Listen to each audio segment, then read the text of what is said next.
impeccable.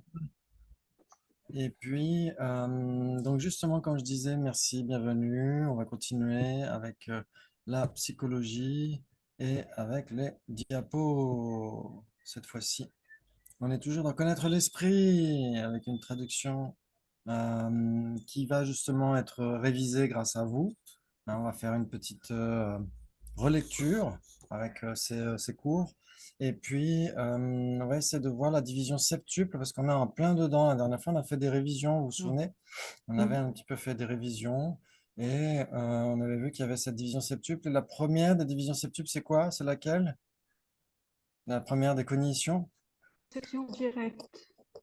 Oui, perception directe. C'était vraiment dit très, très, très loin. C'était. Oui, oui, oui, oui, c'est parce que j'étais peut-être pas là quand il y a eu les révisions. Ok. Donc ici, j'ai mis perception directe valide, mais on pourrait mettre juste perception directe. Ouais. Ok, très bien. Ah oui, Non. oui, j'ai oublié de dire Ouais. valide.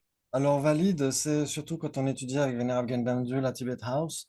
Pour lui, en effet, perception directe, nous, tel qu'on l'appelle, lui, il va l'appeler perception directe valide. Ouais. Et avec Yonzin Pulwuchok ou avec Geshe Jampel Sampel, c'est pas nécessairement le cas. Ouais. Le texte qui est commenté par la Rinpoche. Mais c'est pas, c'est juste un détail. Ensuite, on a la cognition inférentielle, vous êtes d'accord? Oui, évidemment. Ok. Ensuite, il y a quoi? On a la subséquente, Oui, la cognition subséquent. subséquente, Ouais. La cognition subséquente, exactement. Ensuite, il y a quoi? La cognition inattentive. Oui, exactement. Et on est en plein dedans, dans la cognition inattentive. Et ensuite, On est en plein temps, on est inattentive. oui, oui, à certains égards, on a beaucoup de cognition inattentive dans notre société, par exemple. Quand on voit que, par exemple, en face, là, au collège, juste en face de chez ma mère, ils font une fouille des sacs, alors que jamais ils font ça d'habitude. Et en fait, la cognition inattentive, c'est que bah, il faut éduquer au vivre ensemble, à la compassion, au respect de la vie, etc. Mais tout le monde se pose la question, qu'est-ce qu'on doit faire? Et donc, et donc, on Oui, pourrait dire que c'est une cognition inattentive au regard de l'interdépendance, etc. Bon, ça, c'est juste un point comme ça, à rajouter. Mais sinon, des cognitions inattentives, on peut en avoir plein hein, au cours de notre quotidien.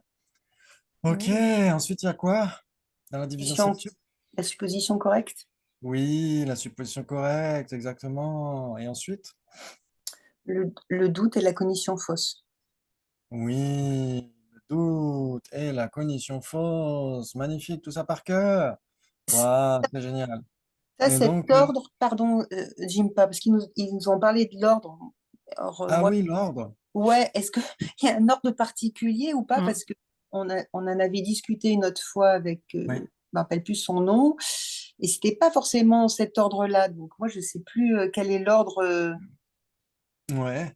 Alors, l'ordre, l'ordre par rapport habituellement quand on De est cette dans division un, septuple. ouais, quand on est dans une cognition fausse, en général, on commence toujours, la plupart du temps, par une cognition fausse. Ouais, Voilà. ça veut dire parce que on peut, par exemple, bah, se dire tous les problèmes qu'on a dans la vie ou les problèmes dans la société, par exemple, on se dirait, ah bah ça n'a pas de cause. Ouais, par exemple, quand des gens se comportent mal, ont des problèmes mentaux, etc., et vont tuer les autres, se suicider, etc., on se dirait, bah, il n'y a pas de cause, ça vient comme ça. Ouais, ça, c'est une cognition totalement fausse. Ouais, ensuite, on pourrait se dire, ah bah tiens, peut-être qu'il y a des causes. Ouais, peut-être il est possible qu'il y ait des causes, j'en suis pas sûr, mais il est possible qu'il y ait des causes. Ouais, comme si quelqu'un naissait assassin. Dès qu'il sort du ventre de la maman, ça y est, il est assassin. Non il y a nécessairement des causes qui font que cette personne tue d'autres personnes, vous êtes d'accord? Mm. Ouais. Donc après, on va se dire, ah, bah, il y a certainement des causes, j'en suis sûr, je le sais, je sens que je le sais. Ouais, ou parce que les autres le disent, ouais, ou parce que des psychologues le diraient, par exemple. Non, il y a nécessairement des causes, mais je ne sais pas pourquoi.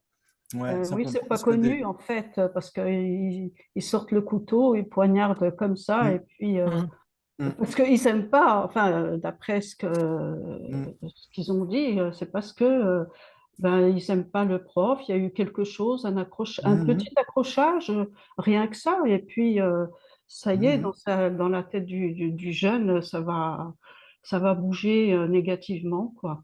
Ouais, et puis on pourrait se dire aussi que oui, d'accord, l'école c'est fait bien sûr pour apprendre à fonctionner de manière autonome dans la société. On apprend à lire, on apprend à écrire, à compter, etc. Mais est-ce qu'on apprend à vivre ensemble? Est-ce qu'on apprend à respecter l'autre? Est-ce qu'on apprend à respecter les différences et à gérer ses émotions? Là, ça pose question. Ouais, en effet. Donc, Oui, mais c'est là où on avant, peut... avant c'était comme ça. Avant, il fallait se taire et puis c'est tout. Et puis les parents Ouais. soutenaient le professeur. Alors donc, Mm. ça Oui, marchait comme ça. Mais maintenant, depuis qu'ils ont dit qu'il fallait plus gifler les enfants, ben, oui, voilà. Alors les enfants, ben, ils ont, oui. voilà, quand ils sont ados, ben, ils prennent le dessus maintenant, hein. Oui, et puis il y a aussi peut-être d'autres façons aussi d'inculquer des valeurs que la gifle. Par exemple, on voit dans certaines écoles, Montessori, etc., certaines écoles mentionnées par Mathieu Ricard dans le plaidoyer pour l'altruisme, où les gamins apprennent à faire attention à leurs propres émotions, à détecter les émotions similaires chez les autres, à respecter le vivre ensemble, etc. Il y a des façons extrêmement ludiques, extrêmement plaisantes d'inculquer ces valeurs, non? Oui, tout à fait. Et donc, on peut insister sur cet aspect-là plutôt que sur l'aspect sanction, sanction, sanction, qui, à l'évidence, ne semble pas fonctionner de toute façon. Ouais. Ok. Non, ben non. Mais ce qu'il y a, c'est que en fait, moi, je me rappelle quand j'ai lu un livre de Alexandra David-Nel, elle disait, bon, ça date de longtemps, puisque c'était, comment, elle est née dans dans les 1900, enfin, voilà, Mhm. dans les débuts des années 1900, et bon, elle est allée au Tibet, hein, elle est Mhm. restée pas mal de temps au Tibet, elle a étudié la philosophie bouddhiste.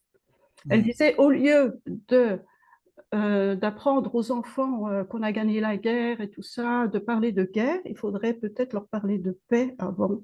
Oui, oui, oui, Donc, exactement. C'est exactement la solution, c'est l'éducation, c'est le meilleur investissement qui puisse exister, ouais. Sinon, on a des graves déficits en société et on a des catastrophes à répétition et on essaie de les gérer en faisant simplement une fouille des sacs, ce qui est totalement ridicule. Ouais. oui, c'est Donc ça, ils se c'est sont déjà attaqués, l'enfant. Alors, oui, il faut en vraiment fait, essayer d'aller trouver les origines de nos comportements psychologiques, etc. C'est ce qu'on essaie de faire ici, par exemple. C'est de voir comment fonctionne la conscience, comment fonctionne l'esprit, quelles sont les solutions, comment entraîner notre esprit, comment continuer à s'éduquer, même quand on est adulte, à entretenir des pensées saines, constructives, utiles, etc. Ouais. Et de le décider, de voir que ça fonctionne, de voir qu'on est plus heureux, de voir que ça engendre un système immunitaire plus résilient, etc., etc. Il y a énormément de bonnes solutions grâce à ça. Mais ça nécessite de se poser des bonnes questions. Ouais. Quelles sont les causes? Ouais, on ne peut pas simplement se dire de faire de gérer des symptômes. Il faut aller plus profond que ça. Ouais. Ok, oui, mais il y a très des bien. écoles, pardon, je dis juste ça, mais il y a des écoles Mm, qui n'ont pas la cause, mais ils connaissent pas la cause, mais ils mm. leur apprennent à méditer, tout petit, à la Oui, maternelle. Et mhm, donc, euh, enfin, oui, ma sœur, enfin, son petit-fils, il a 5 ans, et puis elle me dit, ben, il court, et puis quand il chute, ben, il dit, oh, ben, il faut que je médite. Alors, à chaque instant mhm. qu'il y a quelque chose, il dit, ben, il faut que je médite. Ouais, c'est bien parce que c'est dans un contexte totalement séculier ou laïque. Ouais, la méditation, ça n'a rien à voir avec la religion. Le problème, c'est que souvent on flippe à cause de ça. Par exemple, j'ai une amie qui est enseignante dans le sud de la France à Pau et qui me disait déjà il y a de nombreuses années en arrière qu'il fallait surtout pas parler de bienveillance aux élèves parce que c'était quelque chose de religieux. Alors que pas du tout, la bienveillance, la compassion, etc., ce sont des valeurs humaines avant tout. Ouais, mais souvent on flippe, on dit ouais, la méditation, la bienveillance, la compassion, c'est religieux, ça n'a rien à voir avec la religion. Ouais. Et Mais donc en c'est Belgique, important ça fait un d'insister sur moment ça. qu'ils le font, hein, que les Ouais. enfants méditent. Oui, oui, mais en France, ça commence à venir. Mm. C'est pas toutes les écoles qui le font, mais ça Mm. commence à venir. Enfin, peut-être qu'ils testent aussi, je sais pas. Mais Oui, la peut-être. religion, Oui, ben moi je peux vous en parler de la religion parce que moi quand on m'a parlé de religion quand j'étais ado, en fait, bon, c'est pas que j'ai pas voulu écouter, mais c'est que il fallait m'expliquer le pourquoi. C'est Mhm. quoi Dieu? C'est quoi, voilà, pourquoi qu'il faut jeûner un mois? Pourquoi? Ben, j'ai pas eu de réponse. Mhm. J'ai trouvé ça. Enfin, de toute façon, déjà à cet âge-là, on est un peu rebelle, et puis j'ai pas voulu. Oui, Enfin, mon esprit ne voulait vraiment pas me diriger, enfin, se diriger vers cette religion, mhm. ou même d'autres religions aussi, hein. Mhm. Euh, Gina la punk, Gina la rebelle. ben non, mais en fait, c'est vrai, on dit, bon, ben voilà, c'est Dieu, mais tu peux m'expliquer ce qui est Dieu? Alors, Oui, exactement. Et si on Hmm. insiste justement sur les valeurs humaines, sur l'humanisme, dans ce cas-là, il n'y a pas du tout besoin d'aller chercher des raisons religieuses, etc. C'est juste le Mhm. vivre ensemble et de voir que ça fonctionne. Il y a une nouvelle émission, tiens, qu'il faut que je regarde sur Arte, sur justement la- le darwinisme, ouais, sur le vivre ensemble, c'est la survie des plus forts. En fait, les plus forts, ce ne sont pas les plus méchants, ce sont les plus sympas. Ouais, et en fait, Darwin a toujours insisté sur la coopération des espèces plutôt que sur la compétition entre les espèces. Et donc là, ça commence à être redécouvert. Mathieu Ricard en parle déjà dans le plaidoyer pour l'altruisme. Mais là, sur Arte, j'ai oublié le titre, mais je mettrai la vidéo sous cette vidéo sur YouTube. Comme ça, vous pouvez regarder. Impeccable. Donc, c'est important justement de se poser des questions. Il faut réfléchir. Ouais. Il va aller. Là, quand je regarde le tableau, là, la cognition erronée, elle va où là? Ah, Quand oui, c'est bonne pas faux, c'est question. pas ça dans le faux, parce que erroné et faux, c'est pas la même chose. On la met où? Exactement. Bonne question. Alors justement, après, donc dans cet ordre de ces différentes cognitions, ça veut dire qu'on, normalement, l'ordre, ça veut dire qu'on va du pire vers le mieux. Donc on va de la Ok. cognition fausse jusqu'à la perception directe valide, et on passe souvent par ces différentes cognitions, pas nécessairement par tous, par toutes, ouais. Ok. Mais ensuite, l'erroné, alors justement, l'erroné, elle fait partie des autres subdivisions, par exemple. Alors là, j'ai les divisions en trois, la division tripartite, mais ça, on peut la mettre de côté. Donc elle rentre pas dans les 7 là. Ok. Ça fait pas partie des 7. Exactement. Ok, ok, ok. Ouais. Non, c'était ça Ça, ma c'est la question. Bien. division tripartite. Après, vous avez la division bipartite et vous trouvez les cognitions erronées. Ouais, d'abord, la cognition valide et cognition non valide, cognition conceptuelle, cognition non conceptuelle, Hmm. cognition erronée et cognition non erronée. Ça fait partie des divisions bipartites. Ok, Après, vous avez sensoriel, mental, exclusion collective et principale et facteurs mentaux. Et donc, dans ce cas-là, c'est là où on pourrait se poser la question, ouais, parmi les ok. différents types cognition, par exemple, lesquelles sont nécessairement erronées? C'est quoi la définition, d'abord, c'est quoi la définition d'une cognition erronée? C'est une cognition qui... Euh, Pardon. euh, cognition- oui, vas-y, Vas-y. Sabine. Cognition qui se trompe à l'égard de son objet apparent. Oui, exactement. C'est une Et cognition pas qui se trouve à l'égard de et son objet d'engagement, apparent. c'est quand c'est fausse. Ouais. Hmm. Exactement. Et donc là, ici, dans les perceptions, les cognitions inattentives subséquentes, tout ça, dans la division septuple, lesquelles sont nécessairement erronées? Euh, alors, c'est les quatre dernières. Alors, les quatre dernières, la cognition subséquente, par exemple, serait nécessairement erronée? Non, mais L'inattentive aussi? cognition inattentive, Ouais, supposition correcte. ouais. Le doute et la cognition fausse, elle peut être erronée, mais pas fausse. Ouais, c'est un Ouais, peu ça par parce que exemple l'inattentive. Justement, l'inattentive, on est en plein dedans dans le chapitre. Est-ce que l'inattentive est nécessairement erronée ou est-ce qu'elle Non, est nécessairement Non, pas erronée? elle est non, pas pas. erronée, mais elle réalise pas son objet. Exactement, elle est nécessairement pas erronée. Pourquoi? Parce qu'elle a la claire apparence d'un impermanent.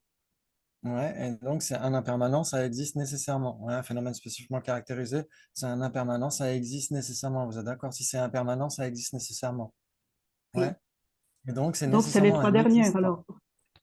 Ouais, alors si on dit les trois dernières, est-ce que la cognition fausse est nécessairement erronée? On dirait oui, exactement. Le doute aussi parce qu'il est conceptuel et la supposition correcte aussi. Mhm. Mais est-ce que ça voudrait dire qu'une supposition subséquente ne pourrait pas être erronée, par exemple? Une Je pense que si. conceptuelle. Une conceptuelle, une Voilà, condition subséquente d'une conceptuelle, non? Oui, exactement. Donc une condition oui, oui, oui. subséquente n'est pas nécessairement erronée, mais elle peut l'être. Ouais. Mm, mm, mm. Et une condition référentielle, est-ce qu'elle est nécessairement erronée ou pas? Oui, Oui, elle est nécessairement Mm. erronée parce que… c'est dans sa définition. C'est une mais c'est vrai, elle est erronée parce qu'elle n'est pas directe et elle est erronée. Et donc, elle se trompe par rapport à son objet apparent. Oui, parce que c'est une condition conceptuelle, ouais. Ouais. Une Mm, inférence, une condition inférentielle, c'est conceptuel, et donc c'est nécessairement erroné, ouais. Très mm. bien. Est-ce qu'une Ok. perception directe peut être erronée, et nécessairement erronée, ou peut être erronée, ou pas du tout? Elle peut être erronée si elle n'est pas valide. Mm. Ah, ok. C'est ce qu'on avait la dernière fois. Oui. Donc ça, c'est, on pourrait dire pour Tibet House. Ah oui, mais Mm.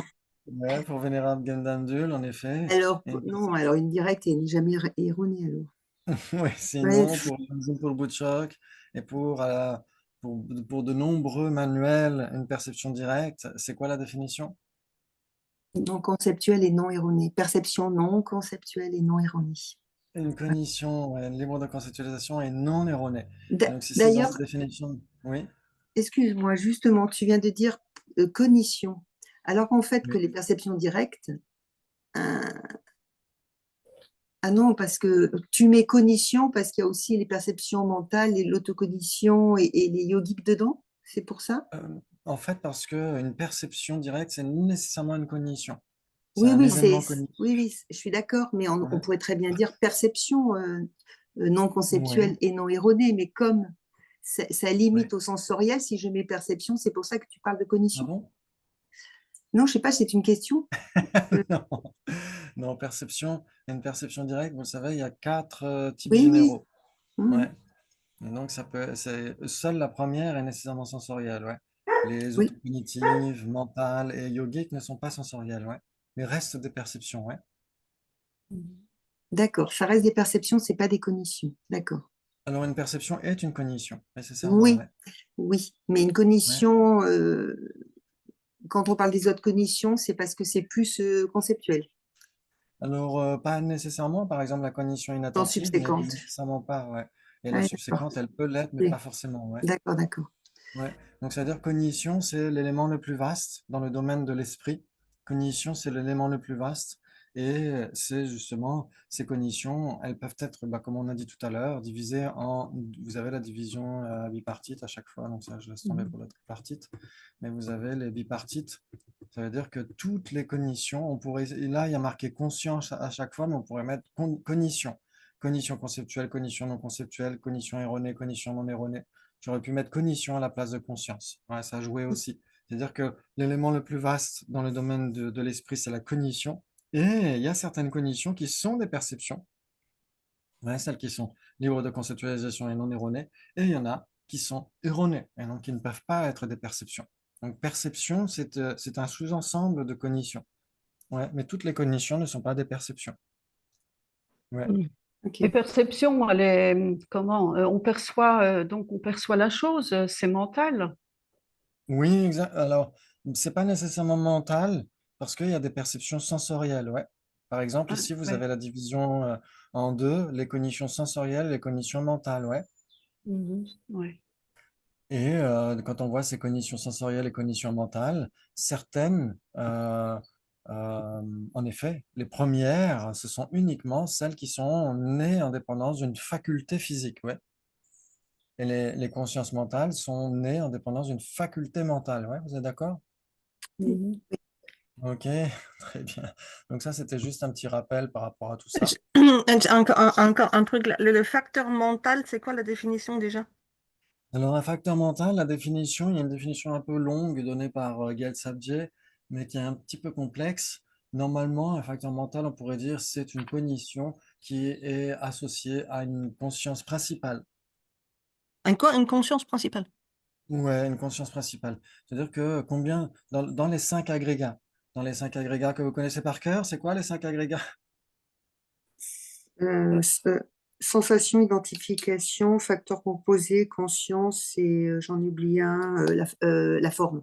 Oui, Le Forme, premier, sensation, ouais. identification, facteur composé et conscience. Le dernier, conscience, ça renvoie à quoi? Bah, les consciences, c'est la conscience principale plus les facteurs mentaux. C'est Alors, alors en fait, ça non, renvoie non, que c'est pas aux les consciences facteurs composés. principales. Non, conscience principale. Ouais. Et combien de consciences principales avons-nous? Après le 6, café, hein, j'entends, hein, parce qu'avant le 6, café, c'est pas pareil. 6, 5 sensorielles, une mentale. Oui, on a 5 sensorielles et une mentale. Ouais, donc 6 consciences principales. Ouais, Oui. le cinquième agrégat, ce sont les consciences principales. C'est de ça qu'il s'agit. D'accord. Et un facteur mental, c'est une cognition, c'est un événement cognitif qui est associé ou qui est dans l'entourage d'une conscience principale. Donc, c'est la lumière qui s'allume dans un espèce de brouillard. Euh, Oui, on pourrait Une dire, espèce d'événement dans un contexte ou, je sais pas, un truc comme ça. on peut- C'est comme ça que je l'avais compris jusqu'à présent, hein. En fait, pour moi, c'est donc la conscience et puis il y a des moments de flash, des pics, ou je sais pas comment je peux dire, ouais, qui on s'allument. Et pourrait ça, c'est un dire, facteur. Des on événements, pourrait, enfin.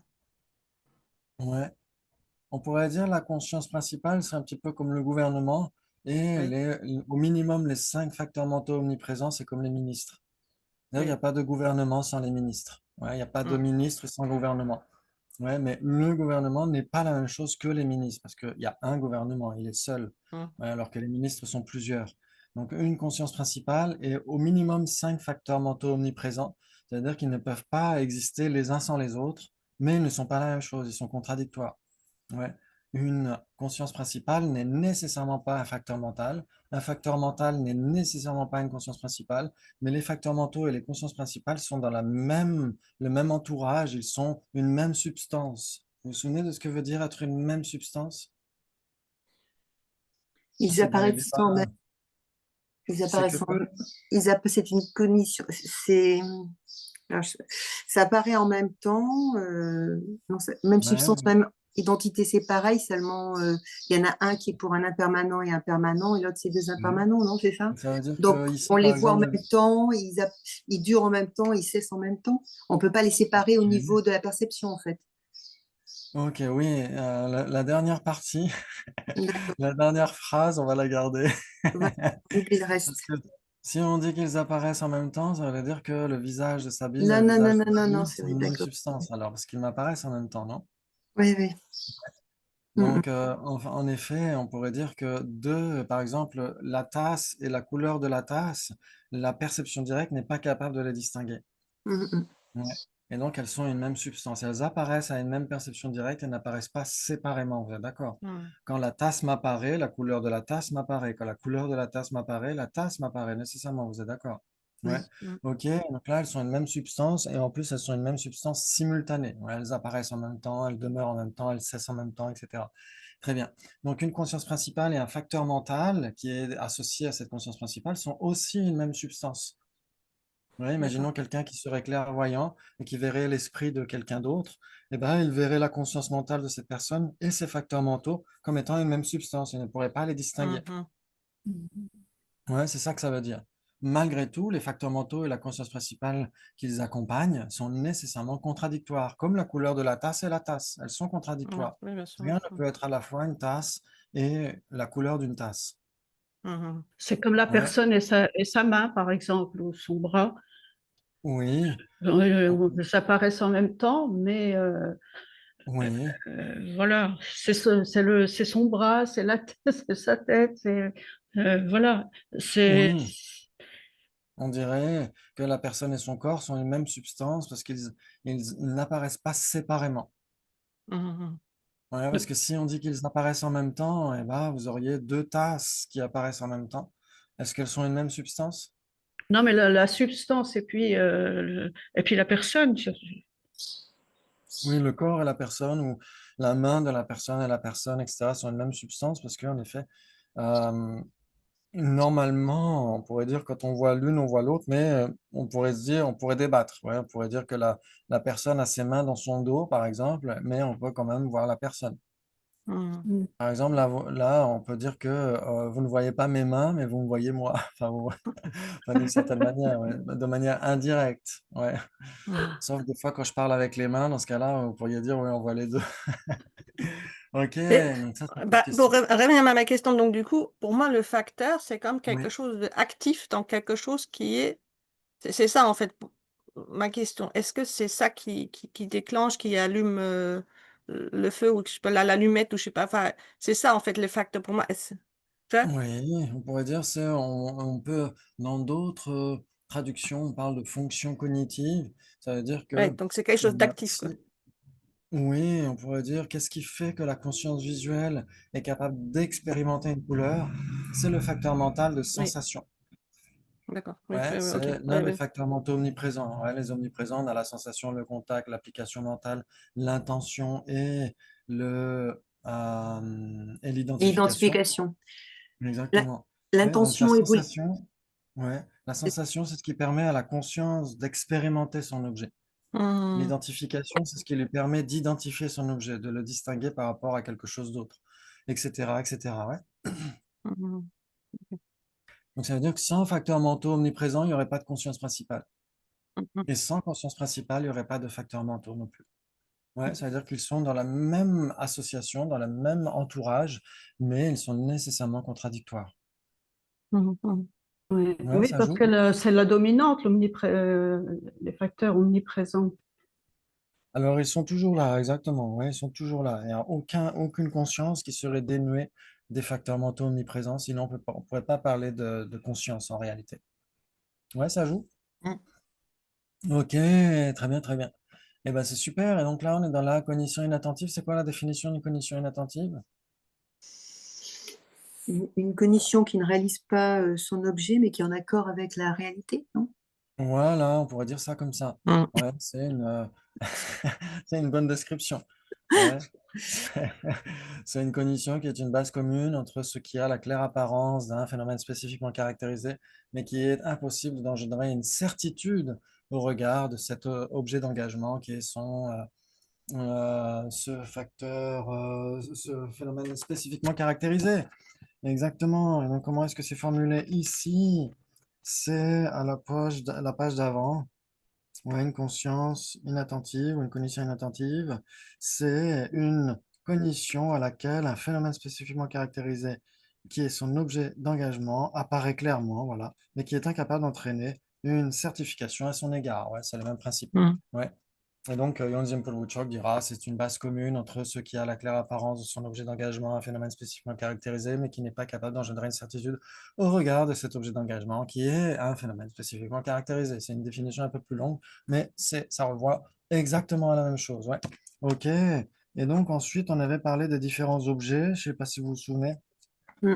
les objets apparents, objets d'engagement, etc. Et dans les débats, c'est ce qu'on étudie aussi en ce moment, le vendredi soir. Normalement, on en a parlé la dernière fois pour expliquer ce que voulait dire une cognition erronée, par exemple. Ouais. Ok, très bien. Et ensuite, on avait vu ce qu'était un phénomène spécifiquement caractérisé. Vous vous souvenez de ce que c'était? Un Ça mange impermanent. quoi l'hiver?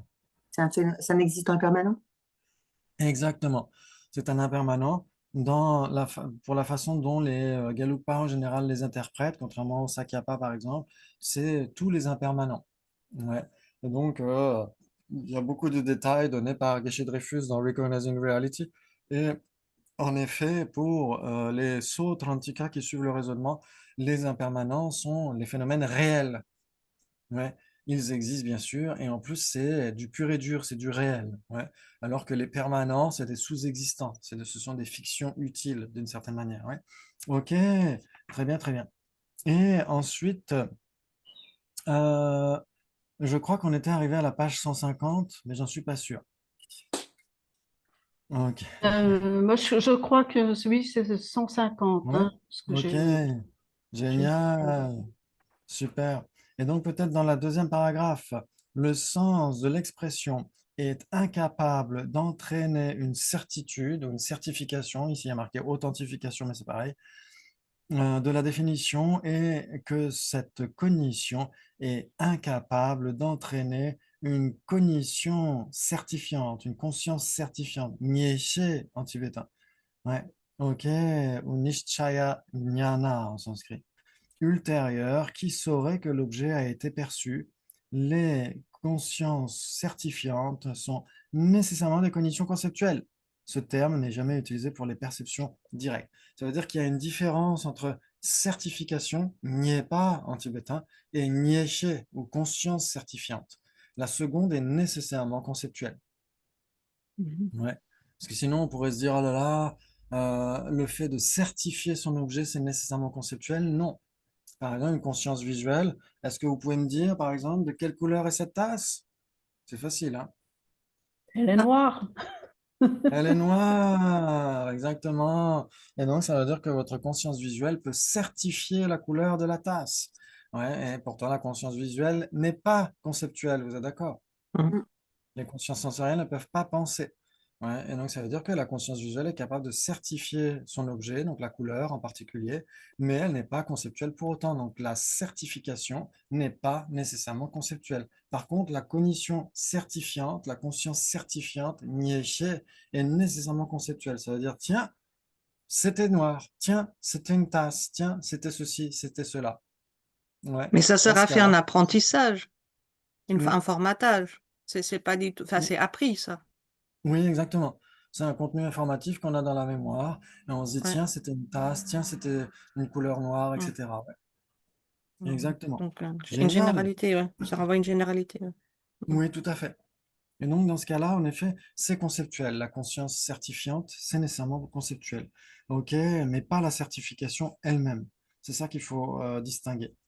Et ensuite, lorsque les consciences inattentives sont divisées, elles sont au nombre de trois.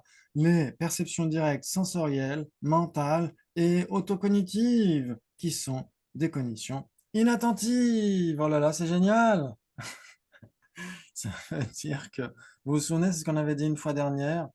On avait dit que on pourrait dire que si on a une perception directe, cette perception directe peut réaliser nouvellement son objet. Par exemple, si on parle d'une perception directe sensorielle, elle peut réaliser nouvellement son objet. Donc, dans ce cas-là, c'est quoi parmi les différents types de cognitions? Si elle réalise nouvellement, C'est une Ah. valide. Perception de c'est valide. exactement, c'est une cognition valide. Maintenant, si cette perception sensorielle réalise mais plus nouvellement, c'est quoi? Une subséquente. Une subséquente, Une exactement. cognition subséquente. Une cognition subséquente. Et si, parce que sinon, ça pourrait être une page Oui, subséquente dans oui, la vie. je sais. C'est pour ça que je fais l'effort aujourd'hui, tu vois. Bravo, exactement. On voit que tu fais l'effort. Et ensuite, donc, soit cette perception sensorielle, elle réalise nouvellement, et donc c'est une condition valide, soit elle réalise mais plus nouvellement, donc c'est une condition subséquente, soit elle ne réalise même pas son objet, donc c'est quoi? Une perception qui ne réalise pas. Oui. Donc elle se trompe par rapport à l'objet, elle est fausse alors. Non, non, elle Mais elle est est inattentive. une Inattentive. D'accord. elle est inattentive, exactement. Tout à fait. Si une perception sensorielle réalise nouvellement, c'est une condition valide. Si elle réalise mais plus nouvellement, c'est une condition subséquente. Et si elle ne réalise même pas, c'est une condition inattentive. Ouais. Mm. Elle ne peut pas être erronée parce qu'on parle de perception directe, une perception sensorielle qui est nécessairement une condition libre de conceptualisation et non erronée. Ouais. Ok. Génial. Très bien. Et donc là, ici, en général, on a quatre types de perception directe, vous le savez. Ouais, sensorielle, mentale, autocognitive et... Yogique. Or, ici dans la liste, il parle desquelles? Ouais, lorsque les Sensorielle, mentale et autocognitive. exactement, et pourquoi pas yogique? Parce qu'elle ne peut pas être inattentive en fait. Parce qu'elle ne peut pas être inattentive, exactement, c'est ce qu'on verra dans la suite du texte. Excellent, magnifique. Elles sont Très bien. toujours directes de toute façon. Elles sont toujours directes. Les cognitions yogiques, en effet, les perceptions yogiques, elles sont nécessairement directes, mais le fait d'être une perception directe ne veut pas, en général, ne veut pas dire que ça doive réaliser son objet. Ah, Ouais, que ça d'accord. doive certifier son objet. Ouais. Parce que justement, parmi les perceptions directes, il y a les cognitions inattentives. Ouais, ouais, ça joue. Oui. Ok, Mhm. très bien, magnifique. Donc bien sûr que là, quand on fait cette distinction entre perception directe et cognition inattentive, on avait dit une fois précédente que pour Sakya Pandita, par exemple, il n'y a pas cette distinction. Si c'est une perception directe, elle est nécessairement inattentive. Elle ne réalise pas son objet ou elle ne certifie pas son objet, parce que pour Sakya Pandita, certifier son objet, ça veut dire certifier conceptuellement. Ouais, c'est pourquoi, juste avant, tout à l'heure, on a dit une conscience certifiante et une certification, c'est très différent chez les Gelugpa. Ouais. Mm. Ok, très bien, très bien. Et donc, le texte continue en bas de la page 150, la perception directe sensorielle inattentive. Voilà, on avance, on avance. On est totalement ébouriffé. Imaginons que lors d'un spectacle de danse, l'on soit captivé par la musique. Les consciences sensorielles percevant les couleurs et les formes des danseurs sont alors des exemples de perception directe sensorielle inattentive, parce qu'on est captivé par le son. Vous êtes d'accord? Oui, Ouais, exactement. C'est parce qu'on a un intérêt spécifique par rapport au son. C'est ce que dit Acharya Kamalashila dans le Tattva Samgraha Panjika. Il dit Nahi Anubhava Matrad Eva Nishchayo Bhavati. Il dit ce n'est pas parce qu'on a la simple expérience de quelque chose que ça certifie son objet. Ouais. Et ensuite, il dit, il faut avoir l'intérêt. Ouais. Je crois que il dit en sanskrit artitva pour l'intérêt, je suis pas sûr, mais en tout cas, il faut avoir l'intérêt pour quelque chose pour que notre conscience se dirige vers ce quelque chose. Sinon, on va se diriger vers autre chose. Notre conscience mentale va se diriger vers autre chose, et donc notre conscience sensorielle va devenir inattentive. Ouais. Très bien, très bien, très bien. Donc, on peut voir les danseurs sans les authentifier du fait que notre attention soit focalisée sur la musique. Ouais, il y avait une émission sur Arte comme ça, hein, une vidéo sur le YouTube d'Arte qui parlait de ça, qui disait, maintenant vous allez regarder tout un groupe d'individus qui vont se passer un ballon. Et donc, ils disent, vous allez compter à chaque fois, vous allez compter le nombre de passes du ballon.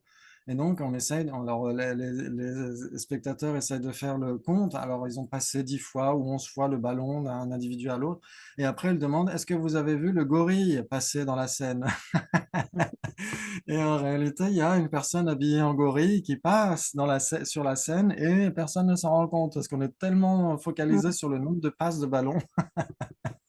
ouais, comme quoi on ne peut pas regarder deux choses à la fois, quoi.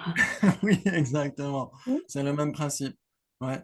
Je sais plus dans quelle vidéo c'est. Tu l'as vu, toi, Sabine? Oui, oui, oui, c'est connu. Enfin, au niveau Ouais. psychologie, ça se fait beaucoup, on le voit beaucoup, ça. Ouais. Mm. Ok, Et j'essaierai de la c'est vrai que retrouver ça cette marche à vidéo. tous les coups, hein. Ça marche à tous les coups, exactement. C'est ce qu'on appelle le détournement d'attention. C'est ce que font les prestigitateurs sur une scène, les magiciens, etc. Ils font comme ça, en fait, hein. Mhm. Ils détournent l'attention vers la main gauche pour éviter que notre attention soit sur la main droite, tout simplement. Ouais. Ok, très bien, très bien. Ok. Magnifique. Et donc à la page d'après, oh là là là là, on a les cheveux dans le vent. Très bien. Ou bien étant particulièrement attiré par les formes attractives, les sons apparaissent et sont appréhendés par la conscience auditive, mais sans qu'elle soit par la suite en mesure d'entraîner leur certification ou de se les rappeler. Alors bien Mm. sûr, la conscience sensorielle ne peut pas se rappeler quoi que ce soit, parce que le rappel, le souvenir, c'est conceptuel. Ouais. Donc ça, c'est obligatoire. Sauf que, en effet, on pourrait être sûr, par exemple, bah justement, sur le décompte des passes de ballon, etc. Et on oublie totalement la musique de fond, par exemple. Ouais, ça peut arriver aussi. Ok. Ou inversement, si c'est un solo de guitare qu'on adore, forcément, là, on va plus facilement zapper les formes visuelles. Ok. Et là, excuse-moi, c'est la même chose parce que là, je t'écoute. En même temps, il y a les oiseaux qui chantent. Et en fait, je les Oui, entends plus. Parce que je suis tellement concentrée sur toi. Non, c'est bon sur ce que. signe. Non, non, non, mais des fois, je L'inverse les pourrait nous entends. poser Alors des questions. attention. L'inverse pourrait nous poser des questions si tu étais plus focalisé sur Non, mais les ce que je veux chants dire, des c'est que même oiseaux. une conscience, même sans que ce soit deux choses différentes, Oui, la conscience, une conscience auditive ou visuelle, va cibler un objet, en fait. oui, exactement. Comme quand on, par exemple, on écoute une énième fois un magnifique solo de guitare qu'on adore, de David Gilmour, par exemple, et qu'on l'écoute avec un autre appareil sonore, on peut être plus focalisé sur la basse, par exemple. On se dit, ah tiens, j'avais jamais entendu ces sons de basse avant, etc. Parce qu'on écoutait Mm. avec un truc où le son n'était pas, enfin, le matériel ne permettait pas d'entendre aussi bien les basses, par exemple ou un réglage différent sur la sono, etc. Et donc, on pourrait justement être plus sur les basses et oublier les notes de la guitare lead, la guitare principale. Pourquoi pas? Ça peut arriver aussi, alors que c'est du son de toute façon. Hmm. Exactement. Ouais. Mm. Ouais, magnifique. Même visuellement, quand vous regardez un magnifique paysage et que vous adorez les fleurs, etc., vous pouvez être plus sur les jardins que sur l'architecture du Hmm. village, par exemple. Ouais, ça peut arriver Ouais. Et aussi, et puis, inversement. oui, puis, D'ailleurs, hmm. en Oui, c'est neurosciences, tellement oui. oui, pardon. Je veux dire que c'est tellement individuel aussi que on peut faire le même trajet avec quelqu'un d'autre et puis il n'a pas du tout vu la même chose, quoi. Ça, c'est aussi, c'est Oui, marrant de faire des voyages avec quelqu'un et puis après on s'en parle comme si on avait fait des voyages, en fait. exactement, tout à fait. Exactement, il y en a un qui peut dormir pendant tout le long du voyage et toi qui conduis en écoutant des classes de philo. Ouais. En effet, c'est tout à fait pareil pour deux personnes différentes, etc. Ouais. Et même pour une seule personne, ouais, les neurosciences, je crois que c'est euh, dans certaines vidéos, je crois que, ils parlent de ça, ou même dans l'esprit de perspective, ils parlent d'un balayage. Ouais, ça veut dire Mm. que notre conscience visuelle, elle peut passer plusieurs fois sur un même paysage et puis elle peut certifier des détails au fur et à mesure, alors que ça n'était pas certifié au début. Ouais, on peut tous se rendre compte, hein. Mm. Ok, très bien, très bien. Ok, magnifique. Ou encore, étant plongé dans une conversation active lors d'une promenade dans la rue, nous percevons vaguement des gens qui nous croisent, mais sommes incapables de nous Mm. rappeler plus tard qui ou comment ils étaient. Ouais, il nous arrive aussi de lire quelque chose et de nous demander plus tard, qu'est-ce que j'ai lu? Ça, c'est Sans en vrai, avoir oui. aucune idée. Ouais. Ouais, ça arrive quand on est fatigué, etc. Les yeux suivent les lignes et tout, puis après on se dit, oh là là, mais j'en étais où? Et donc on repart au début. Ouais. Et donc, je ne vais pas vous le faire ici, ou encore étant plongé dans une conversation. Imaginez, imaginez que je le fasse maintenant. Ok, très bien, très bien, très bien. Sans en avoir aucune idée. Cela aussi est l'apparence d'un objet sans certitude. Ouais, sans certification. Très bien, donc ça c'est pour les consciences sensorielles. Maintenant, les perceptions directes mentales. Une illustration, une perception directe mentale inattentive, et comme nous l'avons vu plus haut, une perception directe mentale appréhendant une forme, un son, une odeur, etc., dans le continuum d'un être ordinaire. Là, c'est un type de perception mentale spécifique, c'est une perception mentale d'une forme. Ouais. C'est pas une perception mentale comme une clairvoyance, parce qu'une clairvoyance, par exemple, la clairvoyance qui connaît l'esprit d'autrui, dans ce cas-là, il connaît pas de forme, ouais, il connaît un esprit, une conscience. Mais là, c'est une perception directe qui appréhende une forme. C'est le moment infinitésimal de perception directe mentale qui suit un train de perception sensorielle. Vous vous souvenez, on en avait déjà parlé. Et donc, pour les épistémologues bouddhistes, pour beaucoup d'épistémologues bouddhistes, c'est un moment infinitésimal de perception mentale directe. Et c'est trop bref pour pouvoir être certifié. Ouais. Et donc, Mhm. c'est pourquoi c'est inattentif, ouais, pour les êtres ordinaires. Pour les Aryas, c'est pas inattentif. Pourquoi? Parce qu'ils ont une réalisation directe de l'impermanence subtile. Pour les Aryas non prasangika.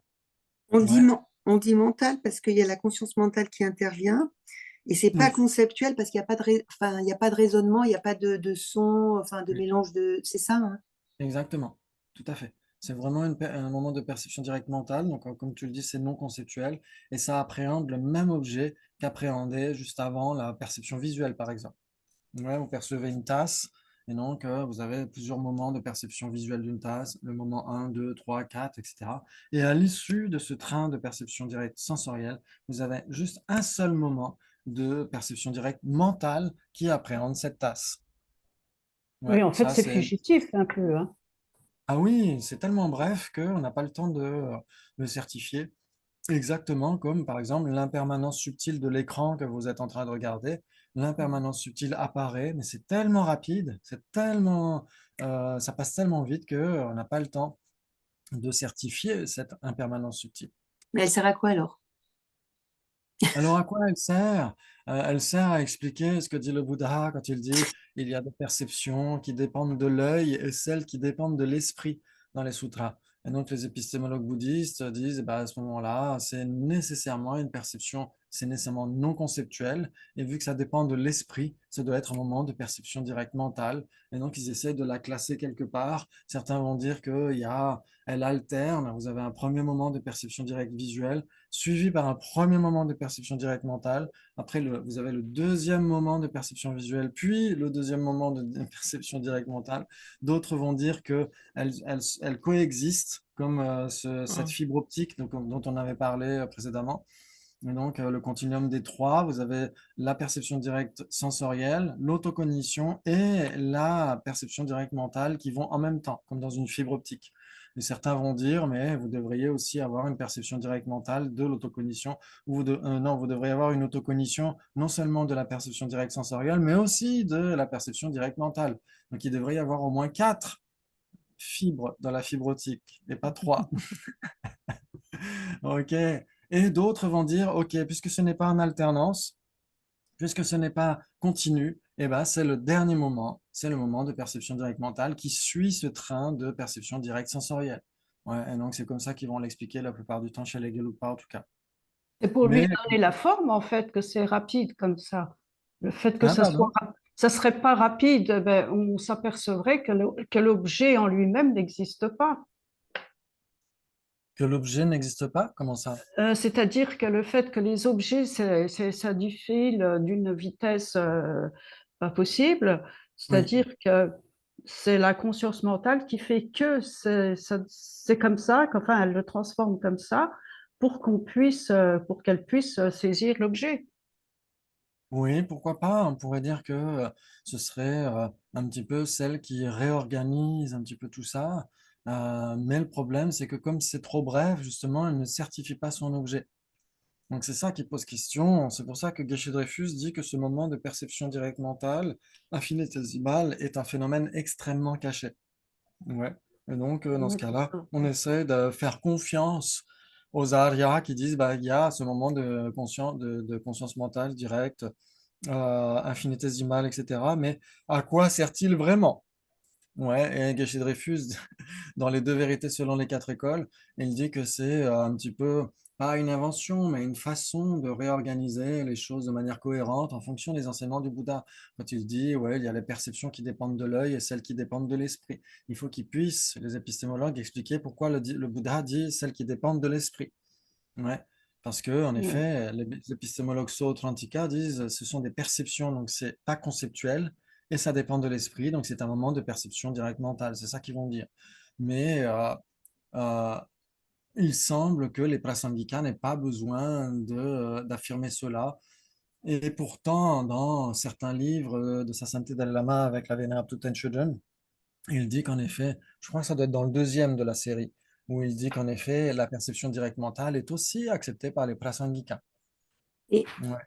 on ne peut pas imaginer, étant donné que c'est notre conscience mentale qui migre d'une vie à une autre, euh, que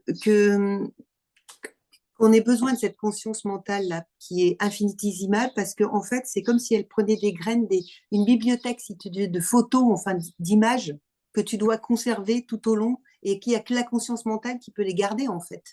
C'est comme si elle Pourquoi pas? faisait, tu comprends ce que je veux dire? Mm, C'est comme si elle stockait des choses, mm, mais la conscience sensorielle elle peut pas le faire puisqu'elle va pas passer d'une vie à une autre. mm. Donc cette conscience mentale, c'est pour ça que des fois euh, on aurait peut-être plus d'affinité pour certaines choses, pour des couleurs, pour Oui, oui. tout ce qui est sensoriel, pour de la musique, ce que tu veux en fait. Je Mm. sais pas. Exactement. Tout à fait. Et en effet, c'est la conscience mentale qui passe d'une existence à l'autre. Donc pourquoi pas? Peut-être que cette conscience mentale doit être un petit peu comme Euh, oui, comme un réservoir de toutes ces graines, de tout ce qu'on a perçu, etc., qui fait qu'après, on a plus une accointance avec tel phénomène par rapport à d'autres. Pourquoi pas? Pourquoi pas? Mais là, c'est vrai qu'ici, c'est parce qu'il y a cette distinction entre les perceptions directes mentales indiquées en cette occasion et celles qui ne sont pas indiquées en cette occasion. Donc, ça veut dire celles qui sont mentionnées par le Bouddha ici spécifiquement dans les sutras et celles qui ne sont pas mentionnées spécifiquement dans ces sutras, ce sont les autres perceptions directes mentales comme les clairvoyances. Là, il n'y a pas de souci. Ouais, par rapport à ça, c'est la conscience mentale, c'est nécessairement pas sensoriel, etc. Mais pourquoi pas? Ouais, on pourrait très bien dire que pour avoir le souvenir d'avoir perçu du bleu, il faut que la conscience mentale perçoive ce bleu. Parce que le Mhm. souvenir ne peut pas arriver dans les consciences sensorielles, puisque le souvenir est conceptuel. Mais justement, par rapport au souvenir, les Sautrantika vont dire bah, c'est l'autocognition qui permet cela, c'est pas la conscience mentale. Ouais, c'est l'autocognition, ça veut dire que quand on perçoit cette tasse visuellement, il y a l'aspect appréhendant qui est l'autocognition. Ouais, il y a l'aspect appréhendé, l'aspect appréhendant. L'aspect appréhendant, c'est ça la définition de l'autocognition. Ouais, c'est Dzinam en tibétain. Ouais. Et dans Science and Philosophy in the Indian Buddhist Classics, ils disent exactement la même chose. Ouais, c'est vraiment l'aspect appréhendant qui est l'autocognition. Et donc pour les Sautrantika, c'est l'autocognition qui permet de dire ah bah tiens, j'ai vu une tasse. Pourquoi? Parce qu'au moment où on voyait la tasse, la conscience visuelle se percevait en train de percevoir la tasse. Et donc c'est pourquoi ensuite on peut dire bah j'ai perçu une tasse dans le sens ma conscience visuelle a perçu une tasse. Ouais, donc ceux qui acceptent l'autocognition vont dire c'est grâce à l'autocognition qu'on est capable de se souvenir d'avoir été témoin de cette tasse. Ouais. Mais les Prasangikas disent on n'a pas besoin de l'autocognition. Et les Prasangikas, par exemple, le Bodhisattva Shantideva, si vous avez tous lu le 9e chapitre du Bodhisattva Shantideva ou pas? Vous Écoutez, avez- il n'y a pas longtemps. Fausse prise de Euh, tête. ah, parce que tu as suivi les classes sur la vacuité et tout ça, non? Ce qu'on a Oui, fait oui, à Genève. je me suis mise à jour, oui, bien sûr. Ok. Donc on n'a pas encore parlé de cette histoire de l'ours. Cette histoire de l'ours, mais dans le 9e chapitre, le Bodhisattva Shantideva explique l'histoire de l'ours qui se fait mordre par un rat. Ouais, donc c'est l'explication prasangika du souvenir en l'absence totale de l'autocognition. Donc on va pas en parler ici maintenant, mais peut-être qu'on aura l'occasion d'en parler à Genève à la fin du mois. Oh là là, c'est super. Très bien. Donc ici, en effet, mais ça pourrait être une autre explication que tu donnes, Sabine, ça peut être pourquoi pas la conscience mentale. En tout cas, pour ceux qui n'acceptent pas l'autocognition, ouais, ça va être qui va jouer le rôle du témoin pour pouvoir se souvenir ensuite, eh ben, on pourrait dire pourquoi pas la conscience mentale, exactement. Ouais. Ok, très bien, très bien. Est-ce qu'on a encore du temps? Oui, c'est magnifique. Ok. Donc ensuite, on a les perceptions directes aperceptives, inattentives, donc les autocognitions inattentives. Donc, si l'autocognition est inattentive, est-ce qu'on peut avoir le souvenir par la suite Ben non, puisqu'elle est d'avoir fait inattentive. l'expérience? Exactement, non, parce qu'elle est inattentive. Donc, c'est là où ça pose question. En effet, l'illustration d'une perception directe autocognitive, il y a marqué aperceptive, mais on va dire autocognitive pour comprendre de quoi il s'agit, inattentive, est une autocognition qui fait l'expérience d'une perception directe mentale appréhendant une forme dans le continuum d'un être ordinaire. Ok. Donc, qu'est-ce qu'on a dit juste avant? On a dit que pour expliquer ce que dit les Bouddhas, le Bouddha, donc celles qui dépendent de l'œil et celles qui dépendent de l'esprit, eh ben, les épistémologues bouddhistes vont dire il y a un moment, certains vont dire il y a un moment de perception directe mentale infinitésimale à la fin d'un train de perception sensorielle. Ouais, vous vous souvenez? C'est ce qu'on a dit tout à l'heure. Mhm. OK. Et donc, pour ces épistémologues Sautrantika, n'importe quelle hétérocognition a aussi une autocognition. N'importe quelle conscience visuelle, auditive, mentale doit avoir une autocognition. Ouais, une cognition non dualiste qui appréhende la conscience en train d'appréhender son objet. Oui, Ouais, c'est ça qu'ils vont dire. OK. Et donc, puisque le moment de perception mentale directe à l'issue d'un train de conscience sensorielle est infinitésimal, et ben forcément, son autocognition, elle aussi, elle est infinitésimale. Vous êtes d'accord? En termes de mhm. durée. Oui, Et donc, Ah puisqu'elle oui, est forcément. Oui. infinitésimale en termes de durée aussi, et ben, non seulement la perception directe mentale de la forme est inattentive, mais son autocognition, elle aussi, est inattentive. C'est pourquoi Ouais, personne n'est capable de dire ah bah tiens, j'avais une perception mentale directe de la forme. Pourquoi? Parce que l'autocognition qui en faisait l'expérience était trop brève, donc elle était elle-même inattentive. Ouais, ça joue? oui, oui. En fait, comme c'est Magnifique. infinitésimal, tu as une perception visuelle, ce qui se termine par un mouvement infinitésimal de perception directe mentale, et obligatoirement, tu as une autocognition, et comme l'autre, elle est infinitésimale, ben, tu peux pas t'en apercevoir, donc c'est inattentif, c'est ça? Exactement, c'est tout à fait ça. C'est magnifique. C'est magnifique. Waouh, on arrive à comprendre ce que dit la Poche, c'est splendide. Excellent.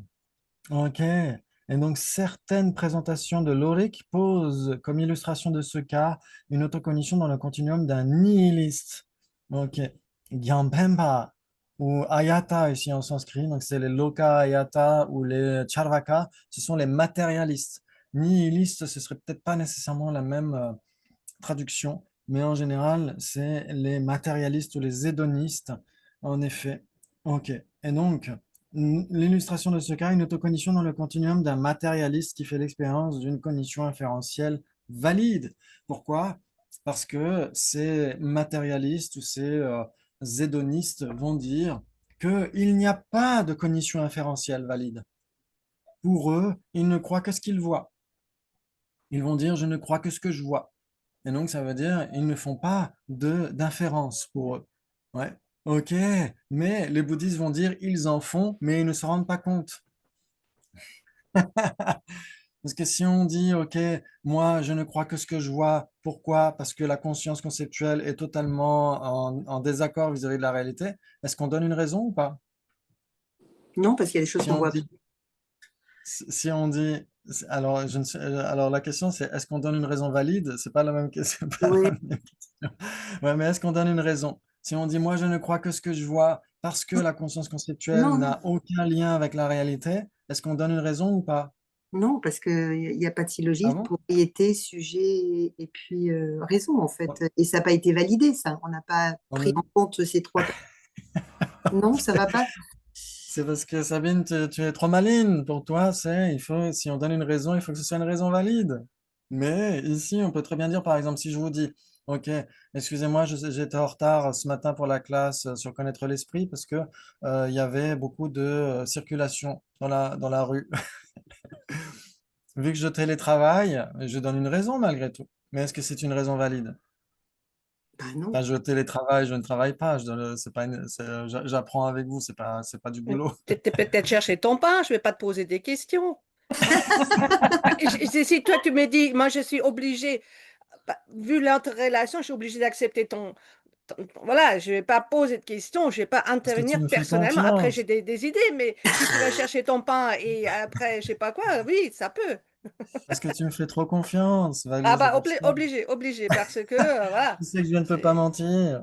T'es Je une n'ai pas le autorité droit de valide. Oui, mentir. C'est pour ça. et puis, non, mais c'est un peu avec mes élèves, ils me donnent des explications, machin, et du coup, moi, comme je peux pas contester, et j'ai pas le pouvoir de contester certaines explications, j'accepte. Donc, Après, si ce que par je pense, exemple, ça me là, regarde moi. dans ce cas-là, en effet, cet exemple n'est pas très bon de ma part. Mais si je disais, OK, excusez-moi, j'étais en retard pour la classe parce que je sors de chez le coiffeur pour ma mise en pli. Voilà. Ah, là, vous pouvez plus accepter. Non. Voilà, c'est ça. Parce que là, ça se voit que j'ai pas de mise en pli. Mais pourtant, je donne une raison. Parce que je dis Voilà. parce que. Oui, mais notre perception visuelle se rend bien compte que c'est faux, en fait. Il y a un décalage entre Exactement. ce qu'on voit et ce que tu nous dis. Exactement. Donc, mais parce que tu vas plus vite que moi, c'est pour ça ici, Sabine. Mais si, est-ce que je donne une raison ou pas? Si je dis parce que, Bah Oui. oui, c'est une je raison. donne une raison. Après qu'elle soit valide ou pas, ça c'est autre chose, ouais. Mais je donne une raison. Ouais, si je dis maintenant, ok, le sujet, Christophe, ne croit que ce qu'il voit. Pourquoi? Parce que la conscience conceptuelle est incapable de faire des inférences. Parce qu'il n'y a pas de cognition valide inférentielle, parce qu'il n'y a pas de raison possible. Ouais, si je dis, OK, je ne crois que ce que je vois parce que je ne peux pas donner, il n'y a aucune raison valide, Bah, tu donnes une raison, mais après, tu peux la démonter, ta raison. donc je donne une raison tout en disant qu'il n'y a pas de raison. Ah, C'est ça. C'est comme quand on dit, il est interdit d'interdire. Ouais, ouais, les hippies des années oui, oui, 70 disaient d'accord, ça, d'accord. il est interdit Enfin, tu te d'interdire. contredis, quoi.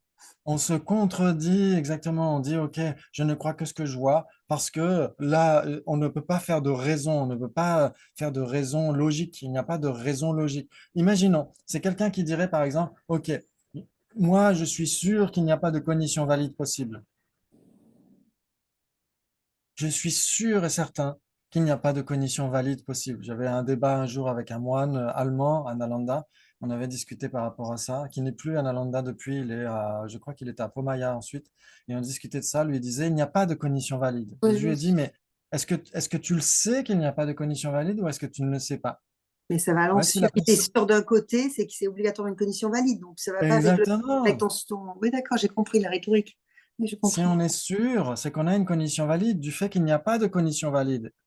Et donc, si on a une cognition valide et on dit j'ai la cognition valide qu'il n'y a pas de cognition valide, on se contredit soi-même puisqu'on a une cognition valide. Comment est-ce qu'on peut dire qu'il n'y en a pas? Ouais, Mhm. vous voyez ce que je veux Oui, dire? oui, oui, oui. Ok, très bien. Si on dit, ok, si on a raison de dire qu'il n'y a pas de cognition valide, à ce moment-là, comment est-ce qu'on peut le savoir? Puisque on a une cognition valide qui dit qu'on n'a pas de cognition valide. Donc, qui est juste? Est-ce qu'il n'y a pas de cognition valide du tout? Ok, donc s'il n'y a pas de cognition valide, comment est-ce qu'on peut savoir qu'il n'y en a pas? Comment est-ce qu'on peut avoir une cognition valide qu'il n'y a pas de cognition valide? Mhm. Mais je comprends son raisonnement parce que une condition valide, ça dépend de la définition. Parce que quand je vois une plante, je vois une plante, mais je ne vois pas les racines. C'est toujours cette idée de je ne vois pas la totalité, je ne vois pas le début, je ne vois pas la fin, etc. Donc, moi, je comprends l'idée. Ce que je vois, ce n'est jamais la vérité totale. Parce qu'il y a toujours Oui, des facteurs. Je n'ai pas toutes les cartes en main, comme dirait Oriane. Donc, du coup, je comprends cette idée de il n'y a pas de conditions valides à ce niveau-là, quoi. oui, Et quand je à vois ce quelque niveau-là, chose oui. que je pense que c'est vrai, il y a toujours, moi je trouve que ça donne beaucoup d'ouverture de dire bah ça peut être autrement ce que je pense. Et ça, il y a quelque chose dedans derrière quoi. Je comprends son attitude parce que moi ça me donne beaucoup d'ouverture de me dire bah j'ai peut-être pas forcément raison. C'est Oui, ce que je veux alors dire. ça, je C'est suis c'est d'accord, c'est on peut très bien se tromper. Et si, Mais dire qu'on se trompe nécessairement, si par exemple je disais on se trompe nécessairement, eh ben je suis en train de me tromper quand je dis ça. Oui, oui, oui, parce que on se trompe par rapport à un cadre, on se trompe par rapport à quelque chose, mais on peut aussi être juste par rapport à un cadre donné. Exactement, tout à fait. Voilà, c'est Mais ça. si Ouais, on dit il ouais, n'y a pas de cognition valide du tout, ça veut dire qu'on se trompe nécessairement. Et donc on se voilà. trompe même en disant qu'on se trompe. Et Ouais, ouais, donc ouais, ouais, ça veut ouais, dire qu'on ne se trompe pas nécessairement. Donc ça, on se ouais. contredit mais soi-même. si- mais s'il n'y a pas de Ouais, cognition valide, alors là, il y a un doute, en fait.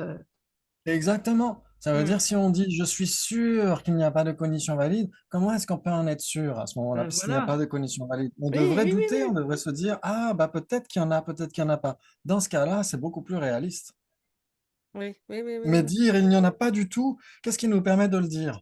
Est-ce qu'on l'a Ouais, certifié par une condition Ouais, valide ou ouais, pas? ouais. Si on l'a Mm. certifié par une condition valide qu'il n'y a pas de condition valide, eh ben, ça contredit le fait qu'il n'y en ait pas. Si Oui, maintenant oui, on c'est dit ah sûr. ben non, je n'ai pas la condition valide, qu'il n'y a pas de condition valide, ça autorise le fait qu'il y en ait.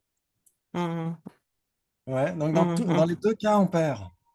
Dans les deux Ouais, cas, on et perd. on dit une chose et puis son contraire, oui, On a perdu le débat. oui, c'est sûr.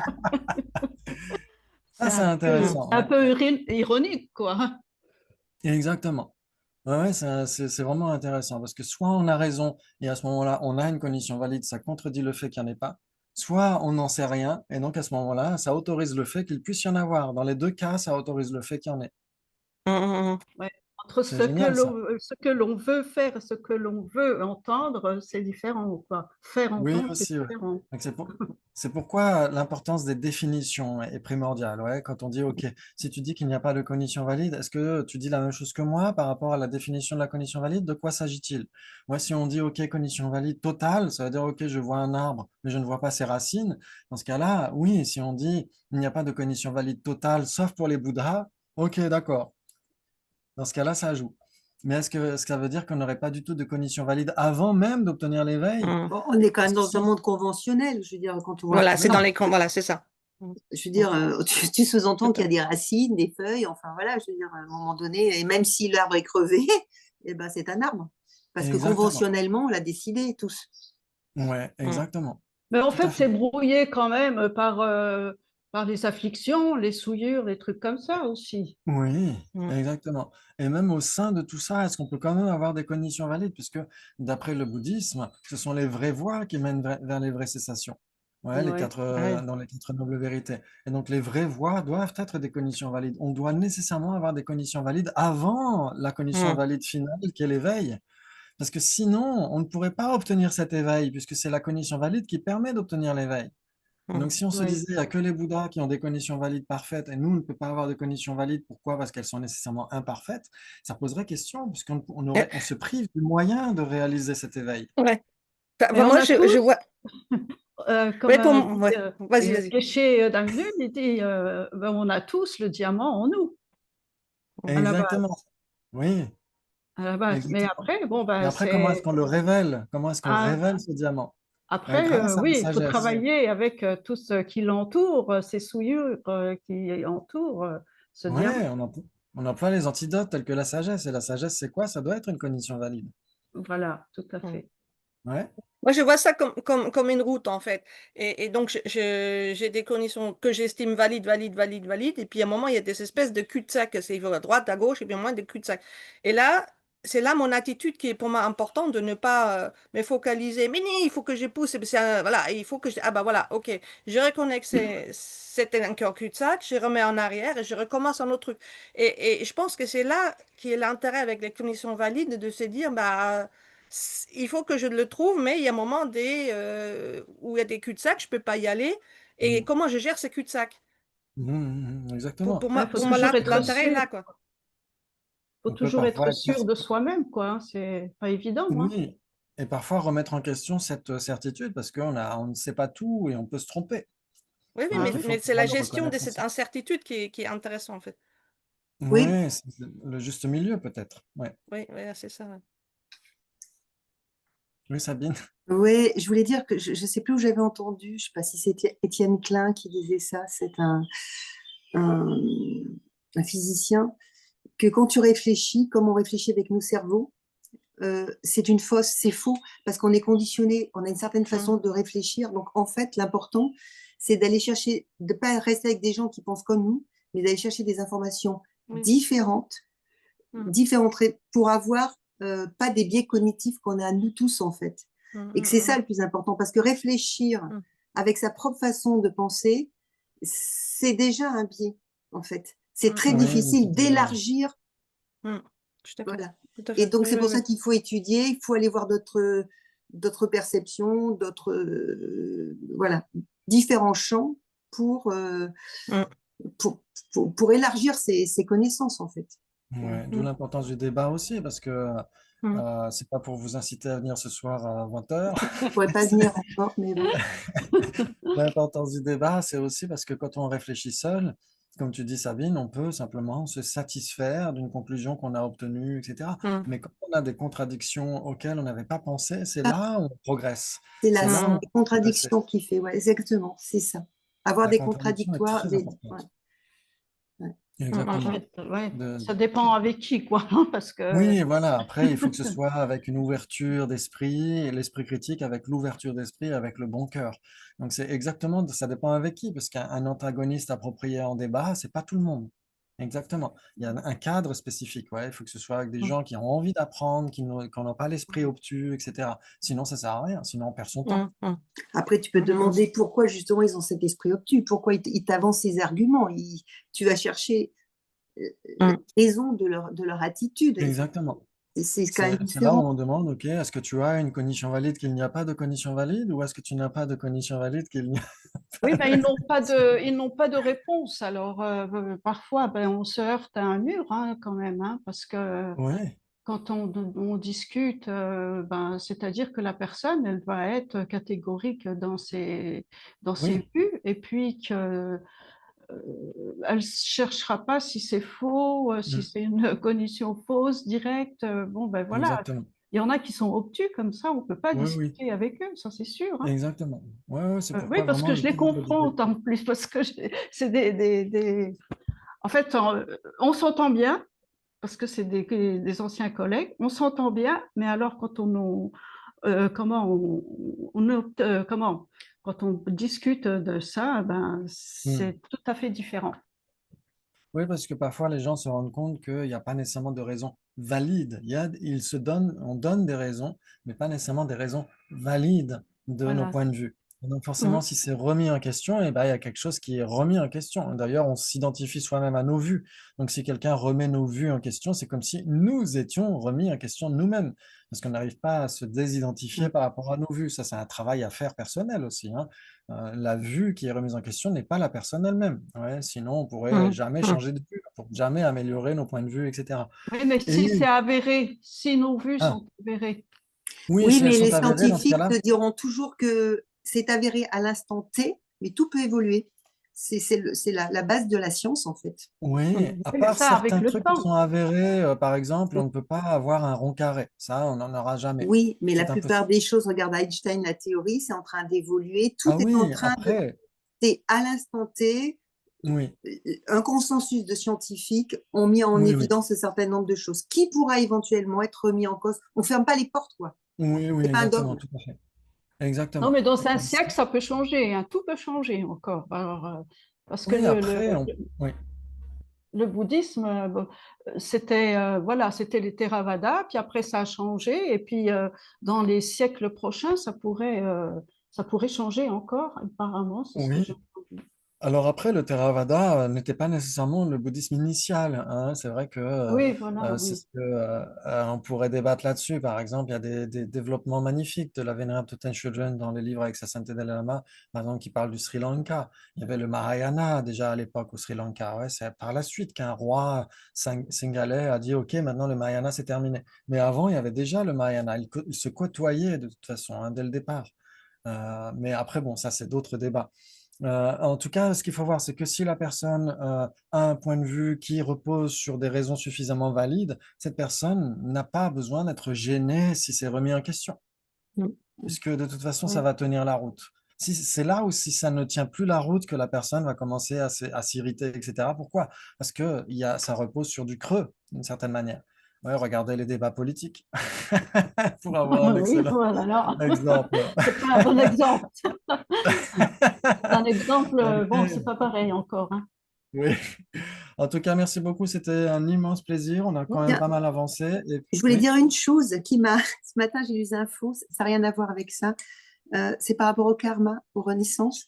Tu as vu oui, qu'il y a un avion indien qui est tombé. oui, Il y Ouais. a oui. un survivant. C'est quand même Ah, fou. il y a eu un Un survivant, Oui, sur... d'accord. un Deux, je survivant, crois. ouais. Ou Et tu te deux, dis, mais d'accord. voilà, s'il n'est pas mort, c'est que vraiment, il devait être plein, plein de mérite. Ça ne devait pas être ce moment. C'est Ouais, parce que fabuleux. quand on Enfin, moi, voit la boule de feu, ouais, il c'est y a un horrible. survivant. Enfin, en tout cas, il est marqué comme ça sur France Info, sur France 5, Ok, TV5 Monde, enfin tout ça. Oui, je l'ai Après, ils vu. vont peut-être changer, mais pour le moment, il y en a ouais, un. Donc voilà. d'accord. Donc, C'est en pour- effet, c'est qu'à ce moment-là, c'était pas le bon moment pour lui. Espérons que les familles puissent trouver une forme de résilience et que toutes les personnes qui ont souffert de ça et Oui. des autres catastrophes. Ouais, donc, c'est là où on peut faire les dédicaces quand on a fait ses études sur connaître l'esprit, etc. C'est plein de mérites et on peut bien Mhm. sûr formuler ces dédicaces pour tous les défunts et pour les personnes des défunts et pour les personnes qui souffrent énormément. Même s'ils ont survécu, ils peuvent avoir des séquelles énormes, psychologiques, physiques, etc. Ouais. Et donc, on peut faire nos dédicaces par rapport à ça. Merci beaucoup, Merci. c'était un immense plaisir. Et à ce soir pour ceux qui peuvent, ou ceux qui veulent, ou les deux, ou ni l'un ni l'autre. On verra bien l'après-midi parce que avec moi, j'ai encore du travail l'après-midi. Ok, alors attention au coup de chaleur. Merci beaucoup, excellente journée. Merci. Au Et puis revoir. à tout Au bientôt, revoir. avec grand plaisir. Merci.